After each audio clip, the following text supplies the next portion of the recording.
আমি যে এলাকাতে বাস করি এটা মানিকগঞ্জের শিবালয় উপজেলার ষাটগড় তেওতা এলাকা। আমার এই গ্রামে এলাকাতে পাশে একটি কবরস্থান আছে। সেই কবরস্থানে সন্ধ্যা নামলেই মাদকের হাট বসে।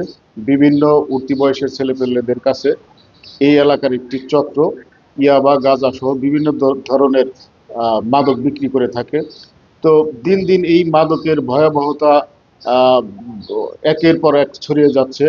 এলাকাতে যারা একেবারে হাই স্কুল লেভেলে পড়ে, কেউ ক্লাস 8-এ পড়ে, কেউ ক্লাস 9-এ বা ক্লাস 7-এ পড়ে, এরাও এই ইয়াবার আসক্ত হয়ে গেছে। তো বিষয়টি নিয়ে এলাকাবাসী কেউ মুখ খুলতে সাহস পায় না। তো আমি গতকালকে এই বিষয়টি নিয়ে একটি ফেসবুকে স্ট্যাটাস দেই যে যে কবরস্থান শ্রদ্ধার জায়গা এবং আবেগের জায়গা, সেইখানে অন্ধকার হলেই মাদকের জমজমাট হাট বসে। তো আমি সেই স্ট্যাটাসে কোনো মাদক ব্যবসায়ীর কথা উল্লেখ করিনি, কিন্তু আমার স্ট্যাটাসটা দেওয়ার পরেই মুহূর্তের মধ্যেই বিষয়টা অনেকেরই নজরে আসে। পর মুহূর্তে দেখি আমার কমেন্ট বক্সে আলামিন নামের এক ইয়াবা ব্যবসায়ী আজে বাজে আমাকে হেয় প্রতিপন্ন করে বিভিন্ন ধরনের মন্তব্য করতে থাকে। তো বিষয়টি আমি তাৎক্ষণিক শিবালয় থানা পুলিশকে অবগত করি। পরবর্তীতে আমি রাত্রে বাসায় ফেরার পরে আমার দুই ছোট বাচ্চা এবং স্ত্রীকে নিয়ে আমরা রুমে ঘুমাই। ওই সময় রাত 1টার দিকে হঠাৎ করে শব্দ পাই আমার ঘরের পাশে, বিকট শব্দ। তো বিকট শব্দ দেখে আমি তাৎক্ষণিক আমার বউ বাচ্চা এরা আতঙ্কিত হয়ে পড়ে।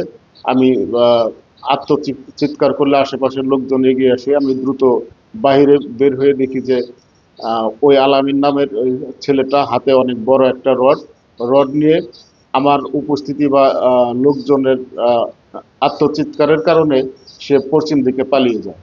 তো আমার কথা হচ্ছে, আমি মাদকের বিরুদ্ধে সচেতন করার জন্য একটা ফেসবুকে স্ট্যাটাস দিলাম, তারপরেই আমার জীবনে নিরাপত্তাহীনতা। আমি আমার বসত বাড়িতে বাস করতে পারছি না, আতঙ্কিত।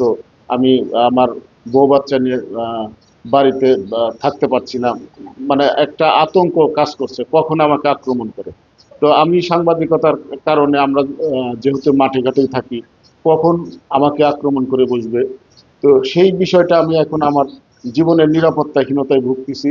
আমি বিষয়টা শিবালয় থানা পুলিশকে অবগত করেছি।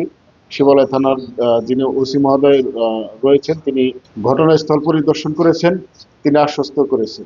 আমার কথা হলো, এই আলামিন, তার পিছনে কি এমন চক্র আছে, কি এমন শক্তি আছে যার বিরুদ্ধে কেউ মুখ খুলতে সাহস পায় না।